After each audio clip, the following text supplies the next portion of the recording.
Breaking details in the case that's got the nation on the edge of its seat. The desperate search for Nancy Guthrie has entered day 6. Law enforcement racing against the clock as the first ransom note deadline reportedly expired yesterday. Now, that was at 5 p.m. local time, 7 p.m. Eastern. And the FBI confirming that the next deadline, and the more serious one, according to TMZ, is set for Monday. Arizona investigators say they believe the 84-year-old mother is still out there. The Guthrie family releasing a second video pleading for any proof of life for Nancy's potential captors. This is Cameron Guthrie. I'm speaking for the Guthrie family. Whoever is out there holding our mother, we want to hear from you. We haven't heard anything directly. We need you to reach out, and we need a way to communicate with you so we can move forward. But first, we have to know that you have our mom. We want to talk to you, and we are waiting for contact. Hello, everyone. This is Outnumbered. I'm Kaylee McEnany here with my co-host, Harris Faulkner. Also joining us, Sandra Smith, co-anchor of America Reports, Molly Line, Fox News correspondent, and Griff Jenkins, co-host of Fox and Friends Weekend. Let's begin here. Here is what we now know at this moment, that investigators are on the case, and they have not identified a person of interest. We were told that yesterday emphatically during that press conference. The FBI, however, is offering a $50,000 reward for information either leading to Nancy's rescue or to the arrest of anyone involved in her disappearance. TMZ founder Harvey Levin says his outlet received a copy of the alleged ransom note. He was one of 3, and he provided new information about it to Hannity last night. When I said there are 2 deadlines, yes, there is one that changes the demand, and that's the one that that has already passed. And the one on Monday is far more consequential. There is a phrase in this email that absolutely makes me believe this person who wrote this, and if they're telling the truth, that Nancy is within a radius of the Tucson area, not in Tucson right now, but in a radius. It could be New Mexico. I don't know how far, but I think at least what the authorities have is they've got a radius, and that's something. Mary Coleman, an Arizona news anchor, says her network also received a copy of the alleged ransom note. She saw the note and had this to say. We were frankly surprised that they released so many of those details. They were, the PCSD anyway, was happy that we had kept a lot of those hush-hush. So the fact that the FBI came out with some of those intimate details was pretty surprising to us. A lot of the facts were correlating, but we are still not talking about the contents of the letter just yet, but some of the information that they released, I will say a lot of it is accurate compared to what we have. What time that KOLD received the ransom note as it pertains to kind of that timeline? Was it Saturday night or Sunday morning? I believe it was Monday, actually, that we received that. Law enforcement is promising to look into all leads. And meanwhile, Nancy Guthrie's neighbor told the New York Post he reported a suspicious white van parked on their block days before Nancy went missing. He described the white van as, quote, full-sized with no printing on the sides. It was parked on the street, and normally people that are coming to work on your way home will have a company vehicle, or if they're independent, something written on it.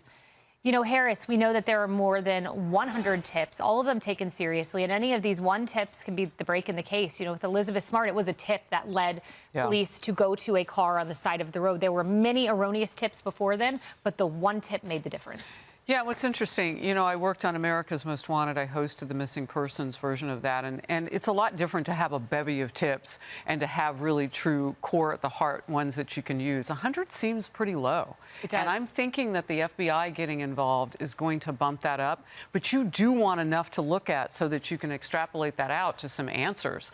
Part of the issue has been the lack of cameras in that area and those that could actually see the property where Nancy Guthrie lived, either for low lighting purposes or just because of the way the homes are set back. We've talked a lot about that in Tucson, Arizona, that area that she lives in.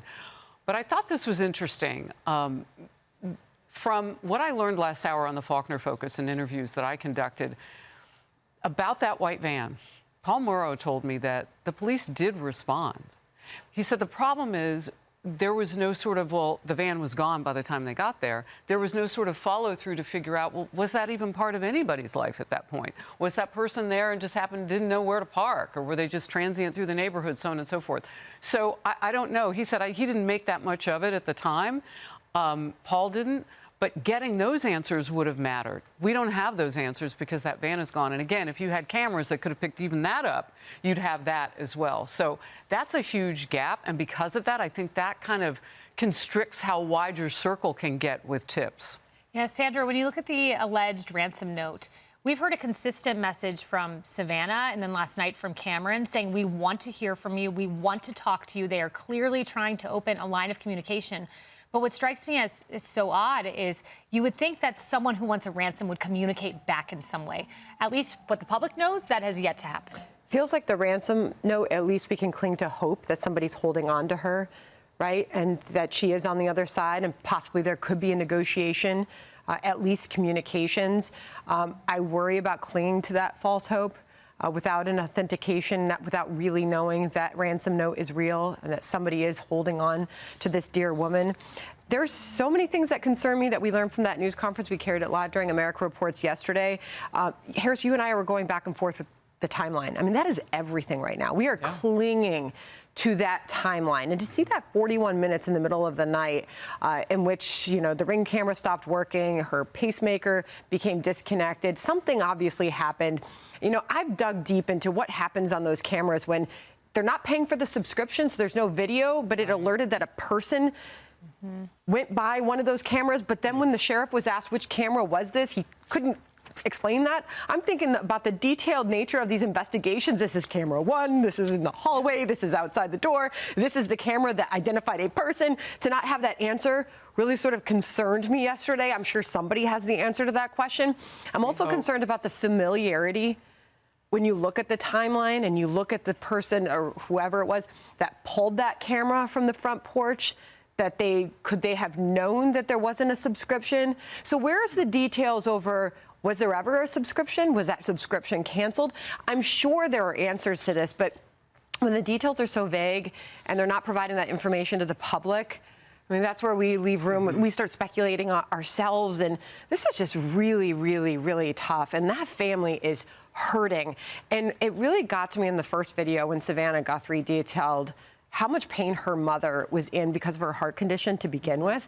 And you think about her without her medications right now, without her family, and how scared she must be if, God willing, she is alive. I'm just praying for her comfort wherever she is. And Amen. This is just incredibly, incredibly difficult for everyone. No doubt. We've been trying to get clarity on the cameras for a few days now. I mean, back and forth with Paul Morrow yesterday, trying to figure that out. And we're just now getting some of the details, but they're still vague. And there are a lot of questions, Griff, about cameras outside on the street. Let's watch Alicia Acuna. She took the route. This would have been the last route that Nancy took home with her son-in-law the night she was taken, I should say.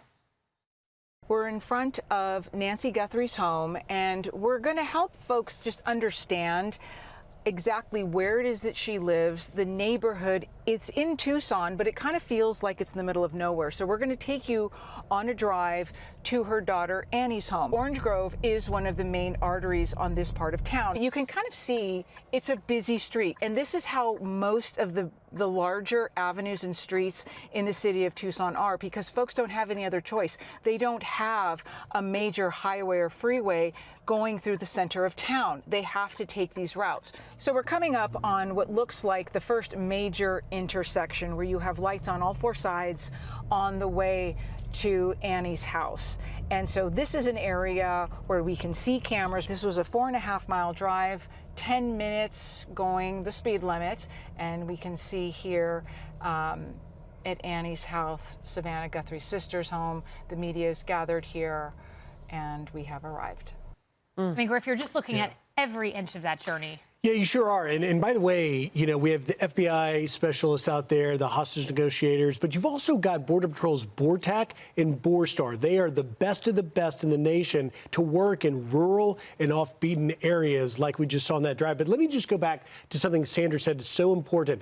That 41-minute span between 1:47 a.m. when they knock off the camera to 2:28 when her pacemaker goes offline.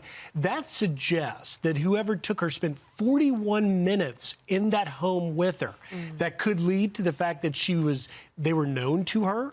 But usually abductions aren't 41-minute events. Did they know that she needed the medicine, so they were gathering the medicines to take her? We don't know, but there's real questions about that. And if you go back to that KOLD anchor, Mary Coleman, who I asked her, when did you get the note? She says Monday morning. Now, that is well before this was a major story. And it suggests that whoever wrote the alleged ransom note was quite familiar with her. And so that certainly leads toward more validity that maybe the ransom is legit. And of course, as you mentioned, Savannah and now Cameron's message, which has clearly got language specific coached from the hostage negotiators that want to communicate with whoever took her. I just wonder whether or not the ransom note may actually be real and that whoever took her is at least known to her enough to spend 41 minutes with her before they departed the residence. Molly, we do have some additional footage that we'll pull up, and this is that same route that was taken and kind of some of the underlying roads around the area, and our viewers can watch that here. And the reason I pulled this up is because we do know that there were cameras along the route. You could see them circled here. So these are cameras in the immediate vicinity of the home, right outside. Maybe a potential abductor would have taken some of these roads. And when I'm interested in this because if it's 2 a.m., let's say we've pinpointed the time. Let's say she goes out by car. You would think there's not a lot of cars on the road, right, and that every license plate would be scanned on some of these cameras. Yeah, and that was the exact thought I had when all of this was unfolding, when they were talking about how far apart the homes are in the very vicinity of Nancy Guthrie's neighborhood. But then further away, there are these cameras. And just recently in the Brown University shooting, there was a witness that keyed in on a car, and that car was flagged in other places, and that helped connect the Brown University shooter to the shooter of the MIT professor a little further north, and it helped trace the vehicle to where it was ultimately found later on. So that's absolutely part of this investigation, and hopefully one that they're exploring, not necessarily connected to that white van, but just more broadly. And then we do have this very confined crime scene, at least on the stoop, but we don't have a lot of information about what may or may not have been found in the house. And I think your point, Griff, about the ransom note potentially coming in that Monday morning to the newsroom is a very important one, and one I'm sure the FBI is considering greatly. But in that note, supposedly the individual, the alleged kidnapper or hostage taker, was talking about how this is the only communication. And if that's going to be your only communication, you better sell that you are the actual person. And they apparently included some information in there related to an Apple Watch. Granted, she had been photographed with it. But if we're talking about the placement of something, perhaps it was placed somewhere odd. So if you're going to make this your only communication, you want to make that as believable as possible. Perhaps that's why the FBI is looking so closely. If the goal is money. Like, I don't know that we're necessarily clear on what the goal is here. And by the way, that 41 minutes is key. They left without her cane. They could see she needed that. The medicine she had to probably tell somebody. But she could barely walk. I mean, the sheriff said she could not walk 50 yards if she had to. Also, we should all be deeply concerned about the time in which they turned over the home and declared it no longer a crime scene. Yeah. If somebody spent 41 minutes, could have been 40. Remember that the heart detection, the pacemaker, could go, I think John Roberts said about 100 feet away. 100 feet. So maybe the car had already left the driveway when it disconnected. Yeah. So maybe it's 39, 40. But still, if you're spending 40 minutes in the home with her, there's got to be some sort of, DNA. Something. Yeah. Perhaps we're still waiting on that, but they turned over the house, and the feds came in and said, "Whoa, tape it off. We need access. We need to get back in there." And the sheriff said hindsight is 20/20. Yes. He shouldn't have done that. Exactly. And I think you asked a key question, what is the motive here? I mean, we know she was 84 years old, so it has to be something personal, which is hard to believe. She's a church-going woman and doesn't have a lot of enemies. Or number two, money. But we still await communication. There's also, I think, a cruelty to the public nature that these ransom notes have created, if in fact that is the person. Yeah. All right. Well, we will keep following it. Fox News Alert now. We've been talking for the past couple of days about this reported ransom note. We don't know the legitimacy of it. I don't think that law enforcement does either, though they are treating it seriously. That apparently came from Nancy Guthrie's kidnappers and made certain demands. It was sent to 2 local television stations in the Tucson area, as well as TMZ, which, of course, is a Fox property. The head of TMZ, Harvey Levin, just a little while ago, posted a video of his thoughts after reading that ransom note. Here's what he has to say. I looked at this alleged ransom note 20 times last night, and there is something that piqued my interest from the beginning. And I believe now that there is a way of connecting the dots, and that law enforcement has an area that they are most interested in terms of where Nancy might be, if this letter is legit. And I say it for this reason, that obviously the person who took Nancy, if this is the person who wrote this ransom letter, they're demanding money. And if they get the money, they're saying they will return her. That's obvious, right?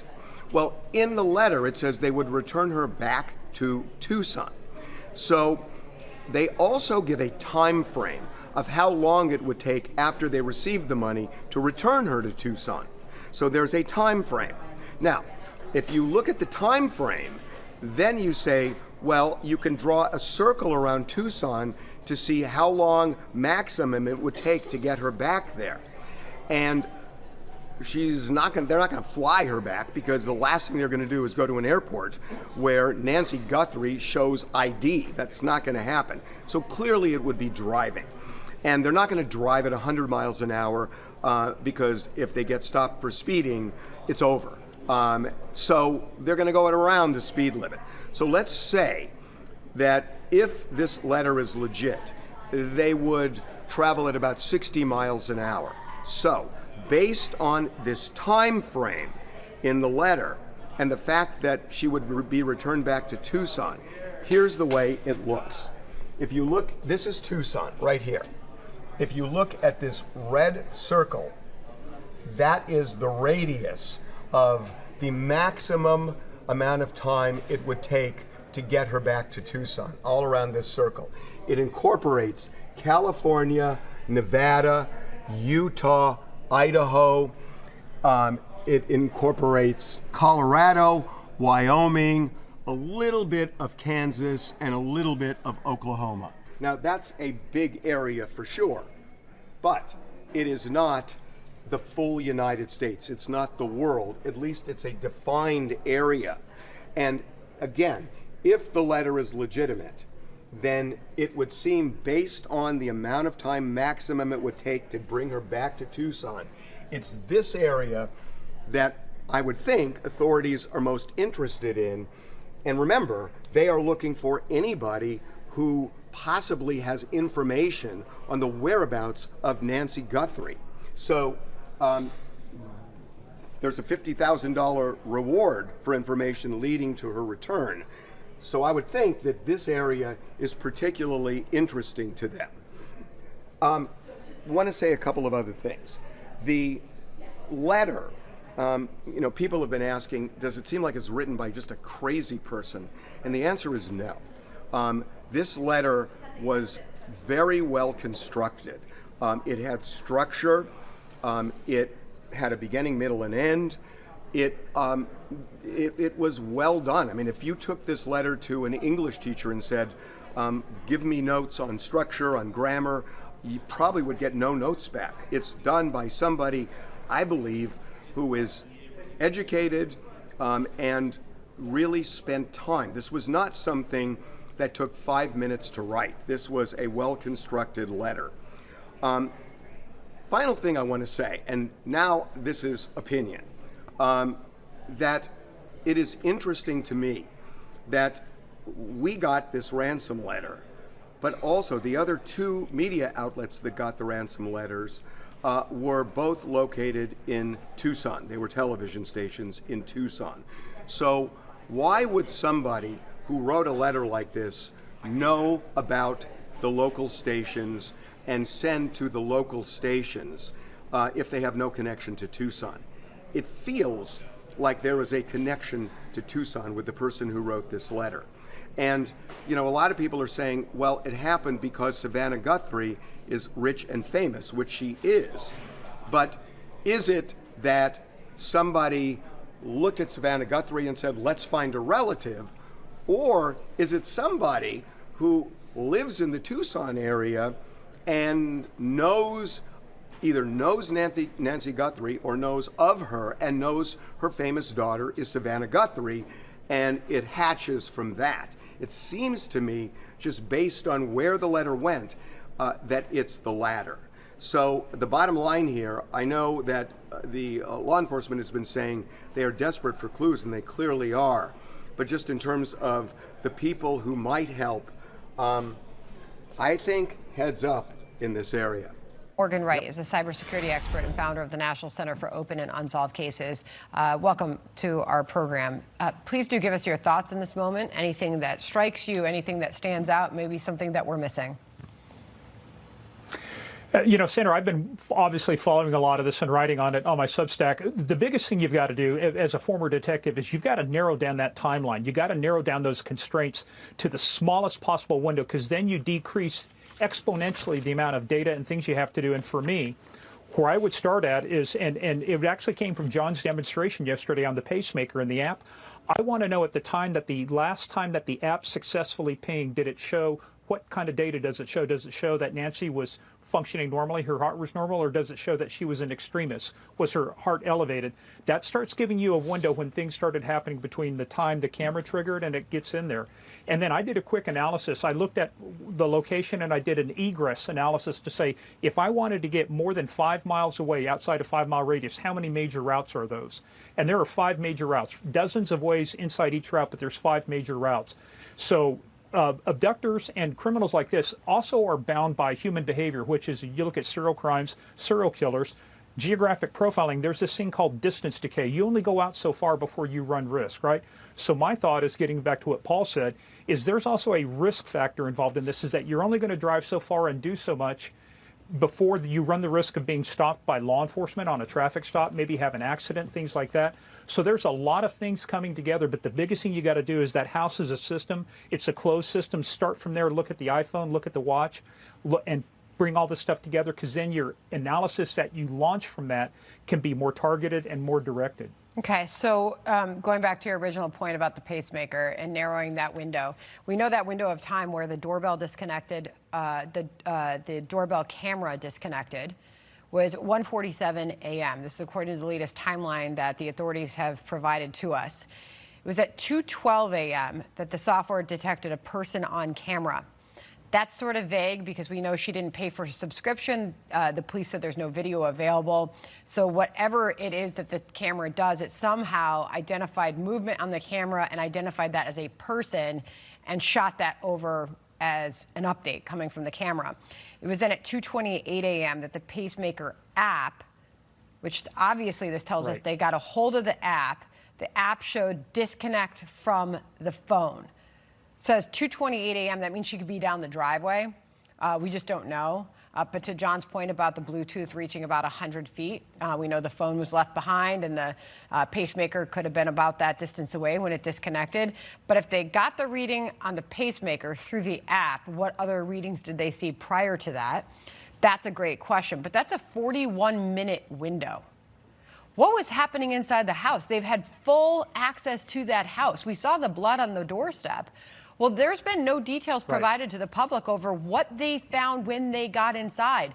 What did the bed look like? What did it look like? There was signs of struggle. What, you know, we don't have any detail from inside the home.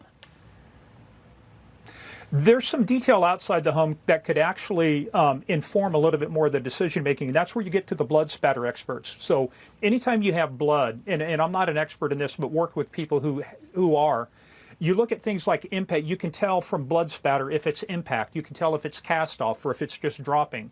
So the other thing that would let you know about the blood is, was that from an assault? Did she trip and fall? Was she scared? So a lot of data that's going to help solve this case.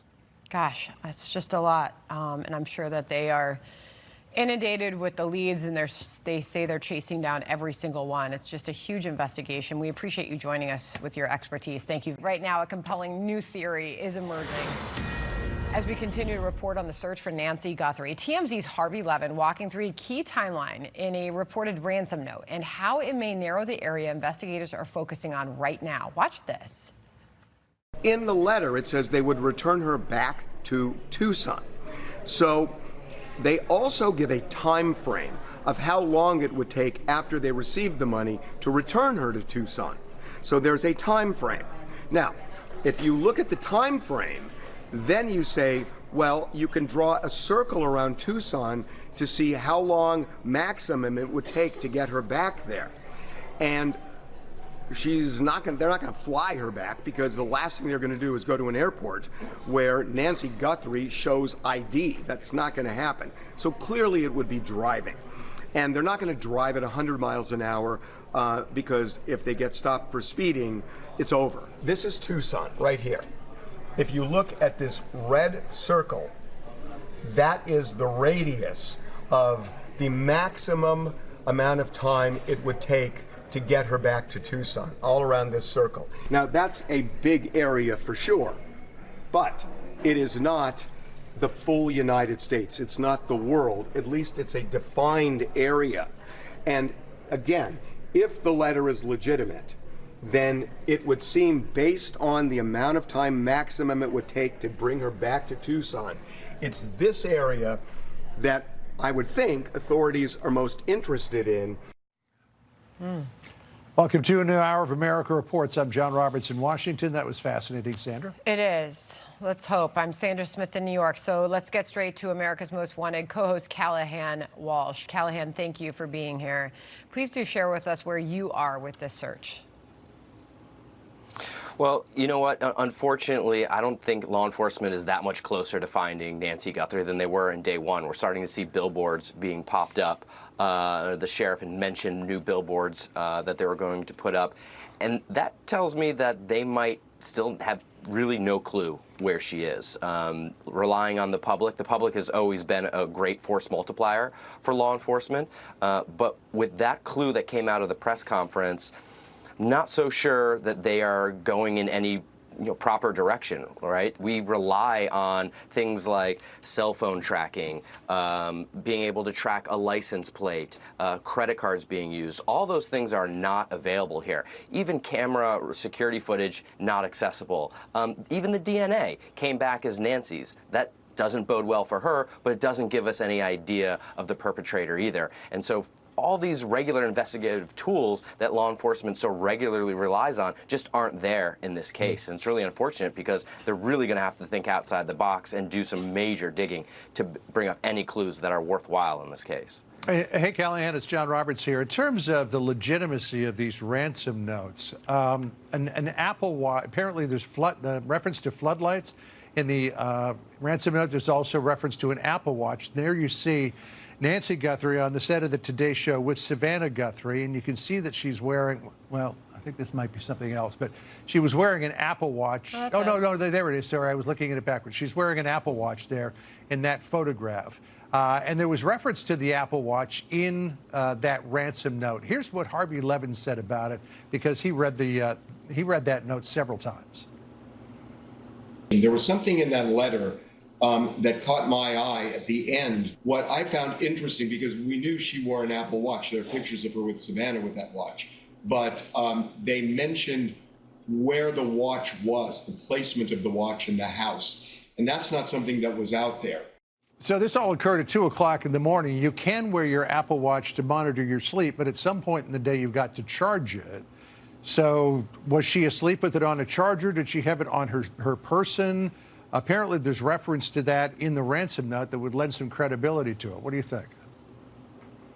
You know, it's tough to say, because some of the information initially that we thought only was available to law enforcement was out there to the public. And this letter didn't come right after she was kidnapped. It took some time. And whoever created this ransom note could have scraped the internet, could have looked through media reports and tried to put together information that seemed like that they had information on the inside of the crime scene, inside that house.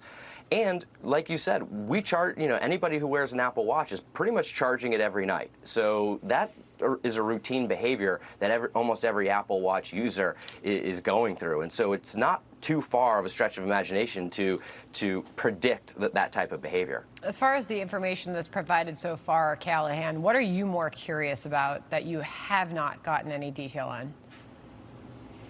Mine has been the whereabouts of the medication. There's been conflicting reports, and just very few of them, on where that medication is. We know her wallet was left in the home, her cell phone, her purse, and we do know that she needed this vital medication.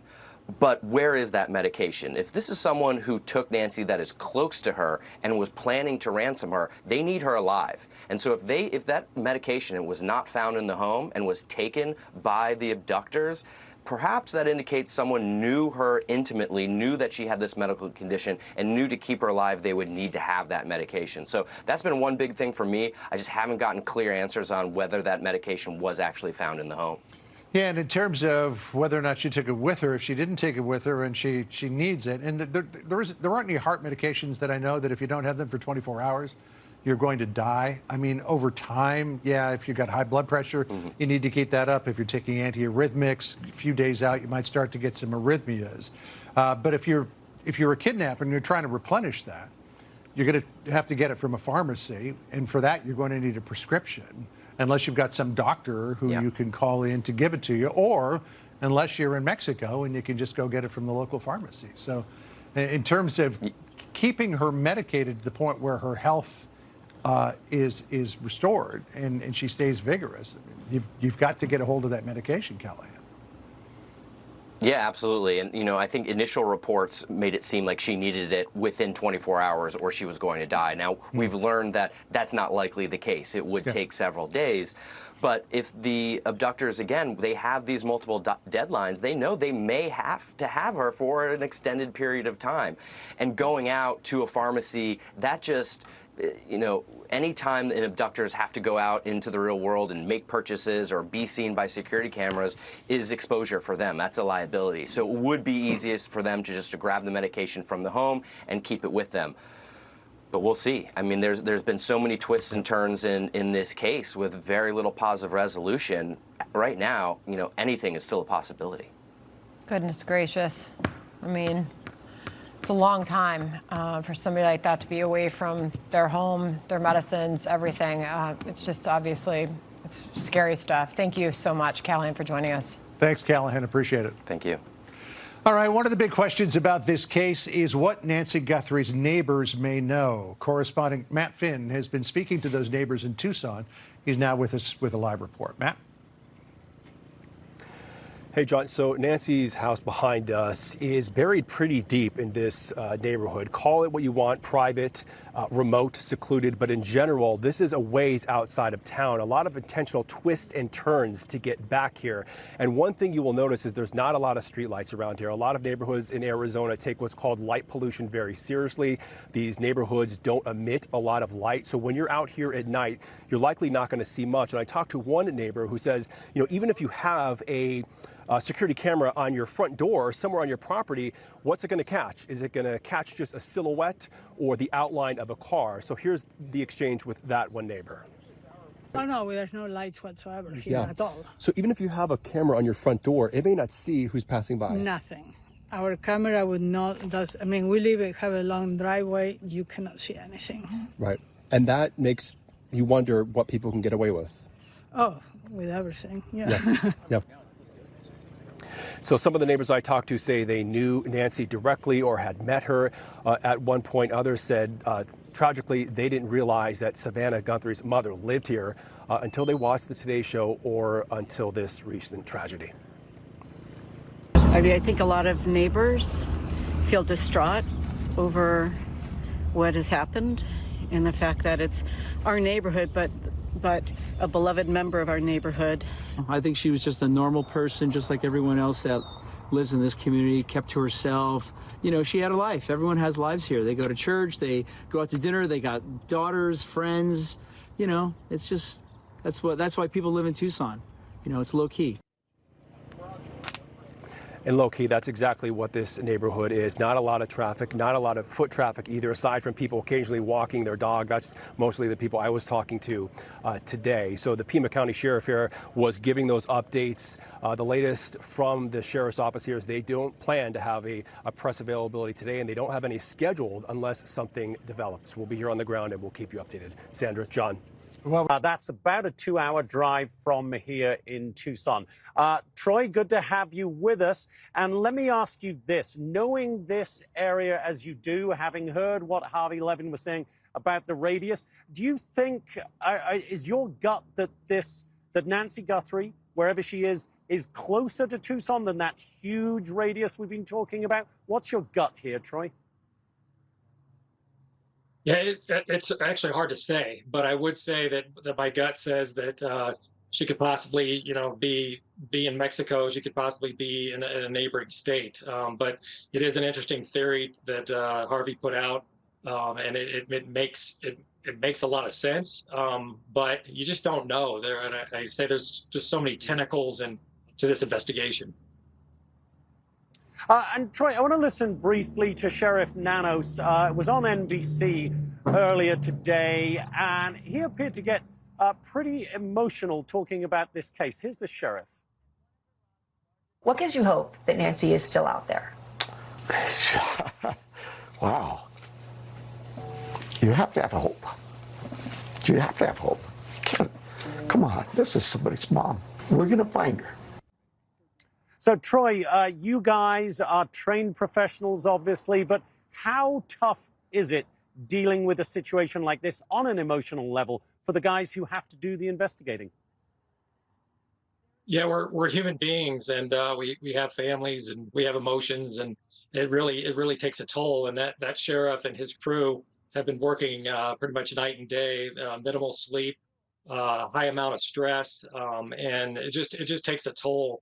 And then to hear, the family talk, and it's sad about a vulnerable elderly woman that was just a great person. So yeah, it takes a definitive toll on law enforcement. Yeah, and you listen to the sheriff over the last few days. There's been a lot of Monday morning quarterbacking, obviously in the media, which he acknowledged. But he does strike me as a very good person who is obviously personally invested in this and upset by it, as anybody would be. I want to talk to you a little bit as an investigator, Troy, about the fact that the sheriff will not say definitively now whether it was Annie Guthrie or Annie's husband, Tommaso, who dropped Nancy Guthrie off at her home after the family dinner on Saturday. We saw yesterday investigators going door to door in the neighborhood of Annie Guthrie's home. Is there any significance to that, or is that just dotting the I's, crossing the T's in your view? I think that's dotting the I's and crossing the T's. Both of those individuals will have been thoroughly interviewed, and investigators would have opined on their truthfulness. That's just part of the investigation. It's part of doing business for law enforcement. So you can't grab on hunches, but sometimes family is involved, unfortunately, in these events. But it's hard to say at this point. And it looks like, to me, they're very genuine, and they're genuinely trying to get their mother back. So, that will continue to unravel, and there's a team of experts analyzing that.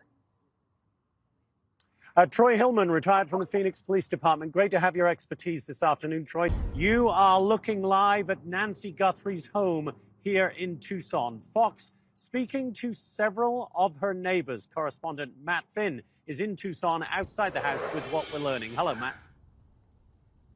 Hi, Jonathan. A few of the neighbors I talked to say they knew of Nancy. Some say they were just aware that Savannah Guthrie's mother lived in this area. One woman I talked to said she had met Nancy a few times, was even to her house, and says Nancy Guthrie's sudden disappearance has left a lot of people distraught. I think people are hoping for a good outcome for her and her family. Yeah. And I think people are I think they're maybe concerned about their own security and safety, for sure.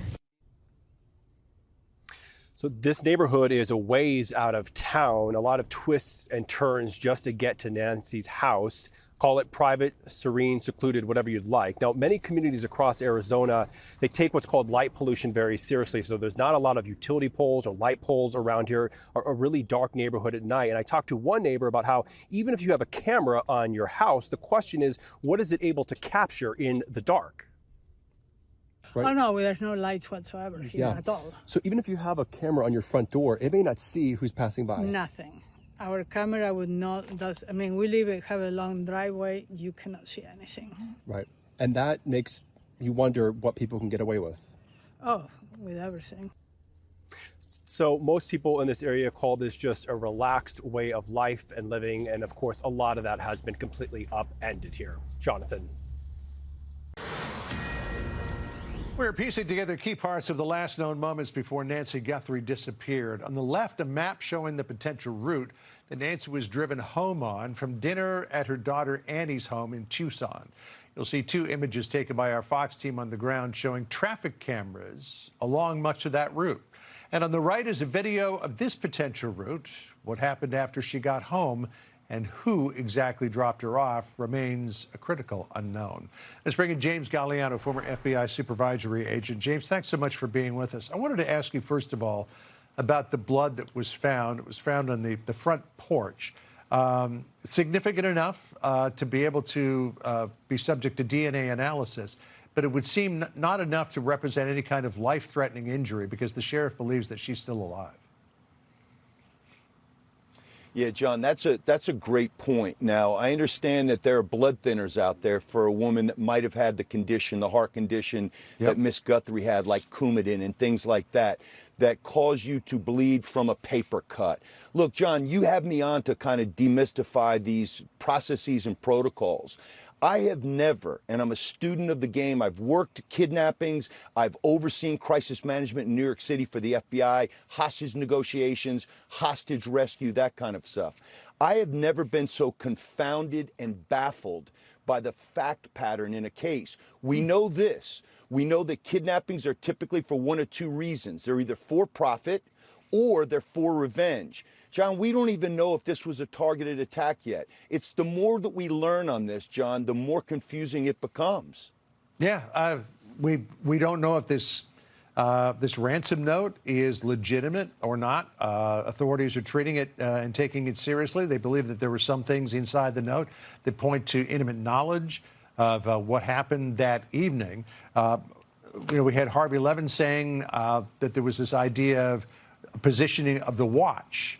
That she had a watch, maybe she left it on a counter, maybe she left it to charge. She probably would have had her phone nearby because she had a pacemaker, and the pacemaker checks in with an app. So all of that taken together might suggest that her electronic devices were on charge. And you could surmise that that might happen, but it does also suggest intimate knowledge of the scene. What do you think? So let's break down the fact pattern on this. So we know that there was probably, from the time she was dropped off at the home, around 10 o'clock until it was alerted that she had not come to church around noon the next day. We're talking of a period of 14 hours. We think that somebody or some people may have been in her home. You're describing some of the digital exhaust that we're working off of in the law enforcement investigative realm. We think there might have been a 1 hour, 45 minute to 1 hour period where that might have happened. John, what's so baffling and beguiling about this, the captors, the people that abducted Mrs. Guthrie, typically speaking, and going back to the Lindbergh baby kidnapping in 1932, captors do not want this public. They want to deal directly with the family. They want a backdoor channel. These abductors did it completely differently. They went to TMZ, they went to a local news outlet, and they're not responding to the family's beseeching request to please contact them. It makes no sense, John. Yeah, there's a lot of things that don't add up. I was also doing some experiments because I've got a similar pacemaker to Nancy Guthrie. I was doing some experiments with it. My phone checks in with it every 3 minutes.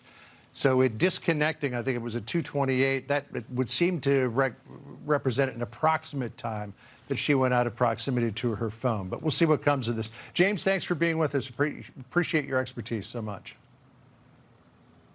John, thank you. All right, Sandra? The family of an American hero who made the ultimate sacrifice gets a call from President Trump that they've been dreaming about for years. That story is next. So we'll see. I believe that we have Jonathan back with us. Jonathan Hunt, he's in Tucson on the ground. Can you tell us anything about this message? All we know at this point, Jillian, is the confirmation from the sheriff's office here, Pima County Sheriff's, which we're at right now, is that they are, quote, aware of this message and they are actively looking into it. They're trying to establish its authenticity. A lot of questions, obviously. One, And a very important question will be, is this message from the same person or persons as the previous messages, the 3 ransom notes that were sent to TMZ and 2 local TV stations? Is it from the same person? And they'll be able to look at the content of this message and look at things like the writing style, etc. See if there are similarities.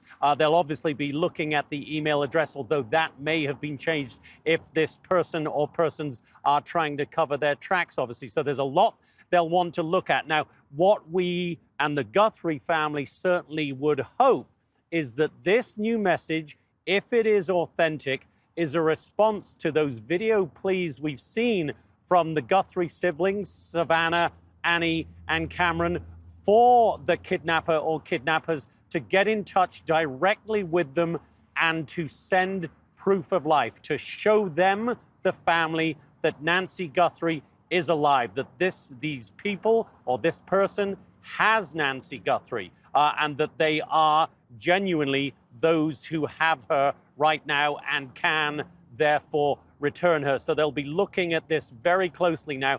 Given that the sheriff's office has put out this announcement that they are aware of this message, we would expect more detail from them soon. But this is clearly potentially, and I have to emphasize potentially there, a very significant development if it is a response to those pleas to show proof of life. Jillian.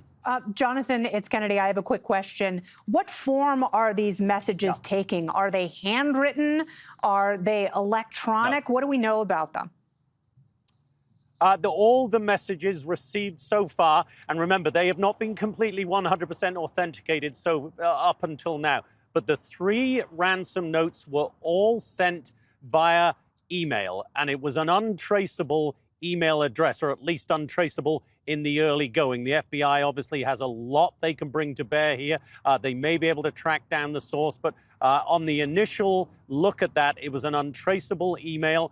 We assume that this new message is also sent by email. We don't have that confirmed by the sheriff yet, but the very fact, I think, that they are putting out an announcement saying we are aware of a message, if it came in and was clearly another evil kind of hoax message, I don't think they would have bothered to put out a notice to all of us saying we are aware of a new message. So it would seem there are maybe some indications that this is from the same person or persons, and clearly they are looking at it very seriously. As they've said all along, we take every single lead very seriously, and this one, once again, Kennedy, really is potentially a very serious lead if it is a response to those heartfelt pleas from the Guthrie family for the kidnapper or kidnappers to show them that Nancy Guthrie, 84 years old,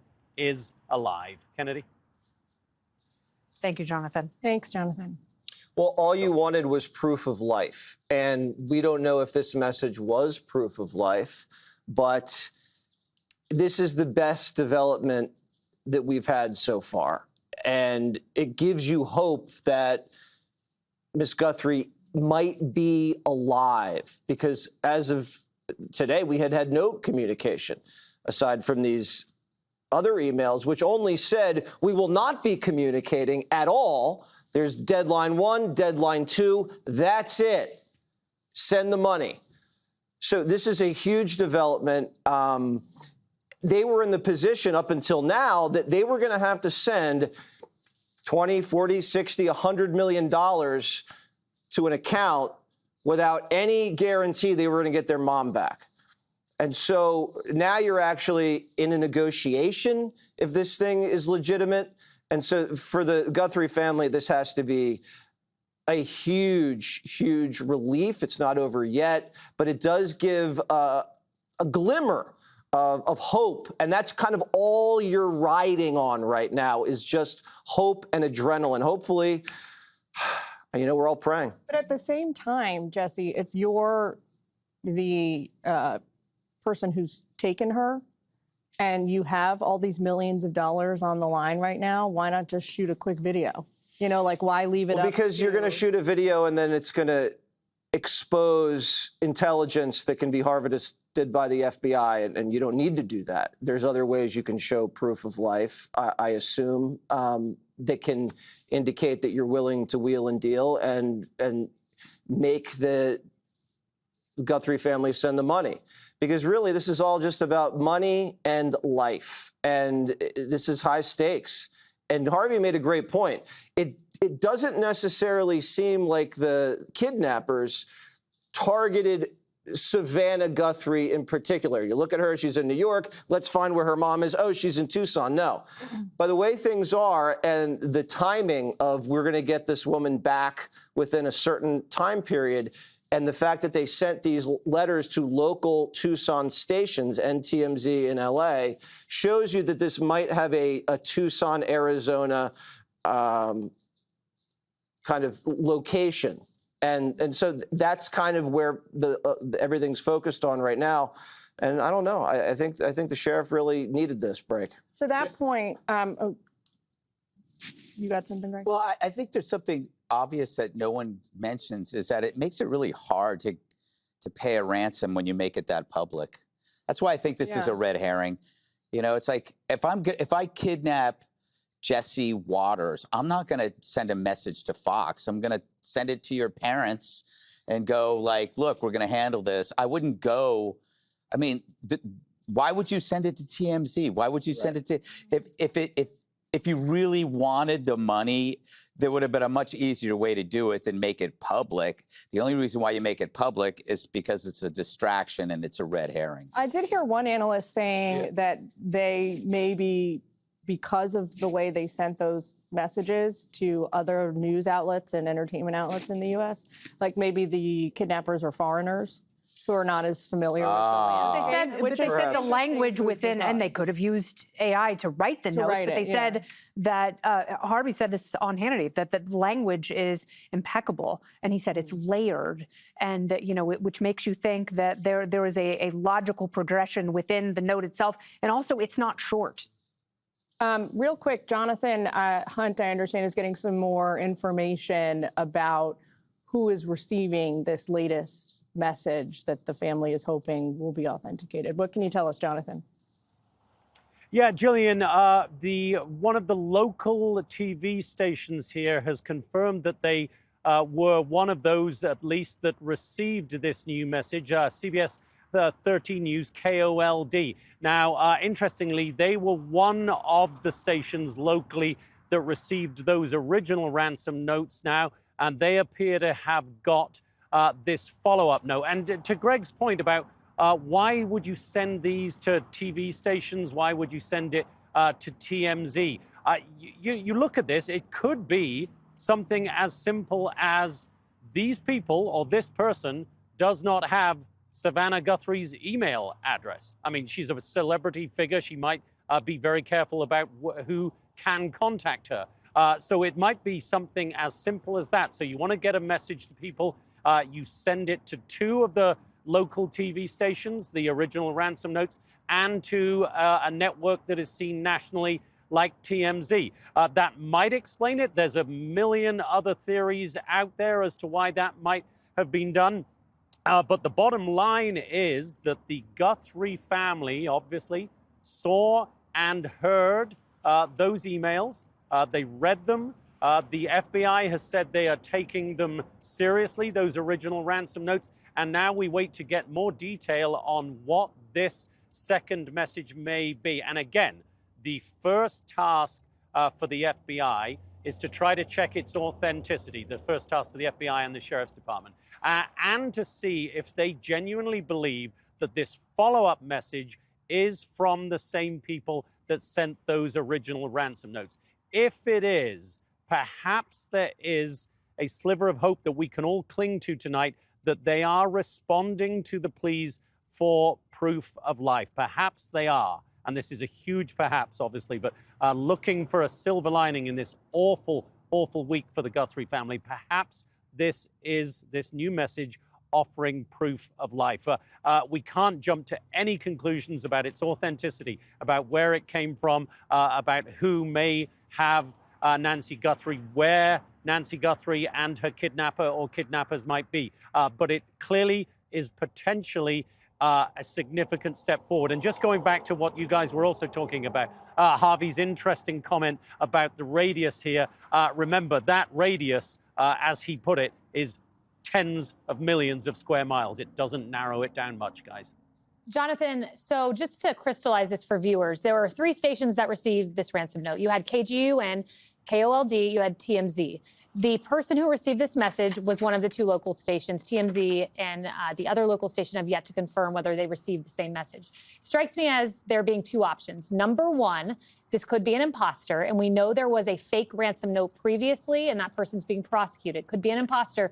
But number 2, this could be the proof of life that the family has sought, and proof of life can come in the form of a video, a word that the family had together, a detail that is privately known, not publicly known. And finally, I would just say, they said the floodlight was part of the way that they authenticated the first ransom note. Still unclear if it's an actual ransom, but the floodlight was on the outside of the house. We have a picture of it. So this could be a private detail that maybe only the family would know. All conjecture at this point.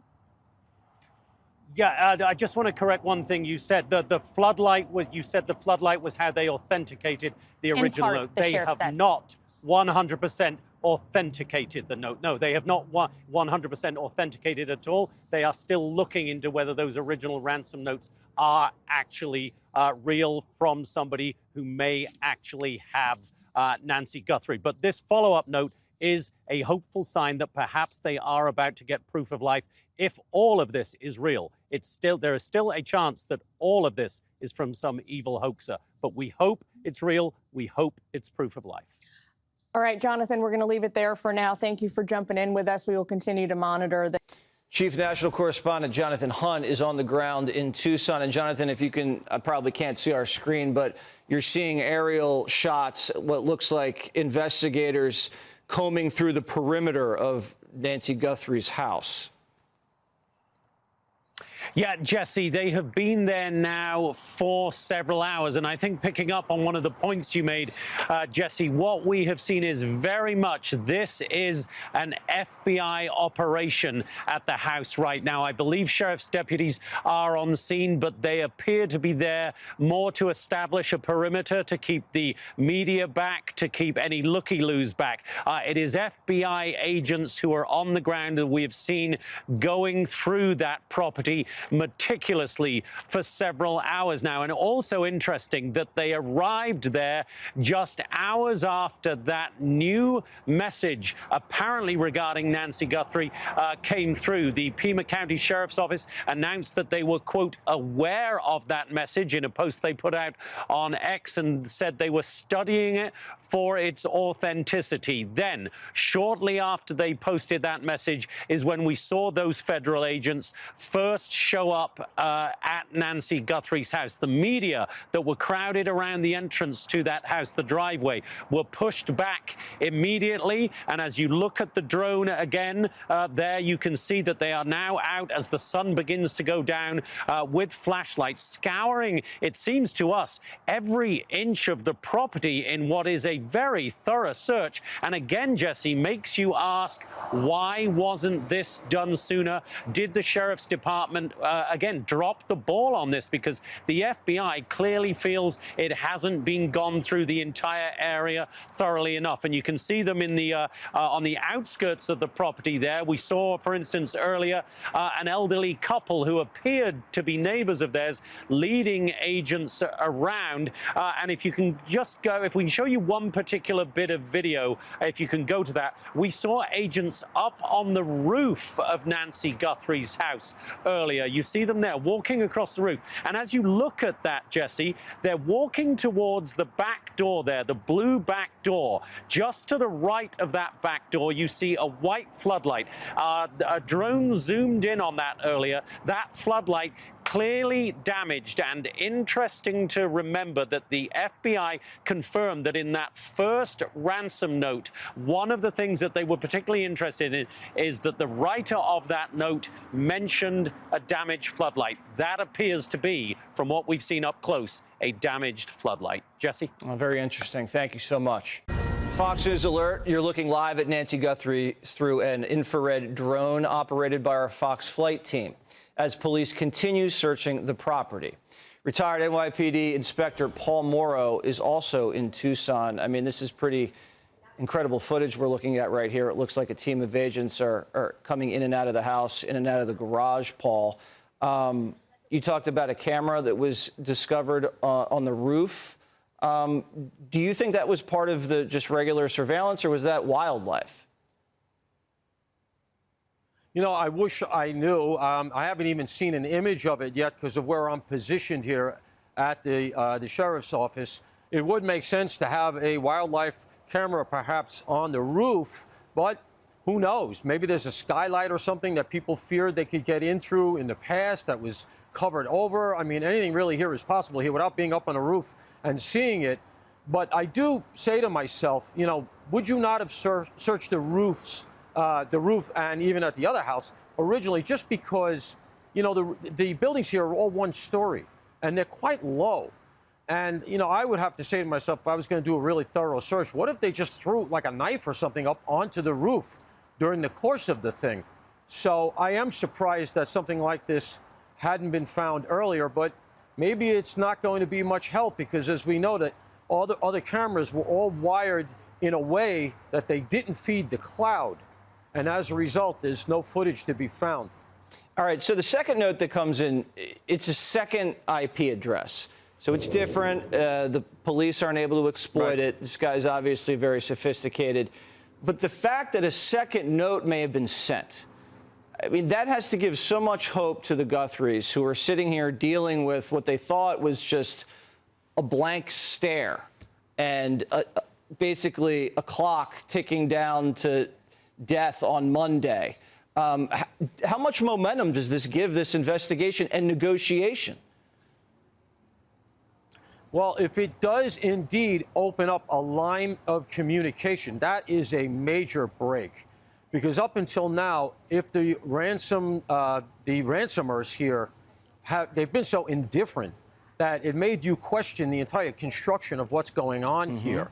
Is it not an actual ransom situation? Are they not interested in getting paid? Is there some other motive? Is another group involved? I've had ransomware cases where the original bad guys are being assisted by another set of bad guys. You never know who you're negotiating with. So if they've actually been able to confirm that they're talking to the real bad guys, that is the major break in this thing. Now, one of the ways to be able to tell how much authenticity to give this for the two notes is if the IP address you can easily obfuscate. They did it once, they could do it again. You use the onion router, you bounce it around the world. That's the most simple way to do it, and it's easily done. It's very hard to break. But the thing I would be looking for to prove it's the same person is, did they put in the Bitcoin wallet? Assuming they want to get paid so badly, and that's what they're pressing for, if they put that long string of numerals into the second note, which is so unique, no, it's not out, nobody could ever guess it, you'd immediately say to yourself, this is the same person, and then you'd have to start to say to yourself, this is a pretty sophisticated operation, and maybe these notes are the real deal. Yeah. It's a break. Hopefully it's a good one. Thank you so much. Hey, everyone. I'm Emily Campagno. Catch me and my co-hosts Harris Faulkner and Kaylee McEnany on Outnumbered every weekday at 12 p.m. Eastern, or set your DVR. Also, don't forget to subscribe to the Fox News YouTube page for daily highlights.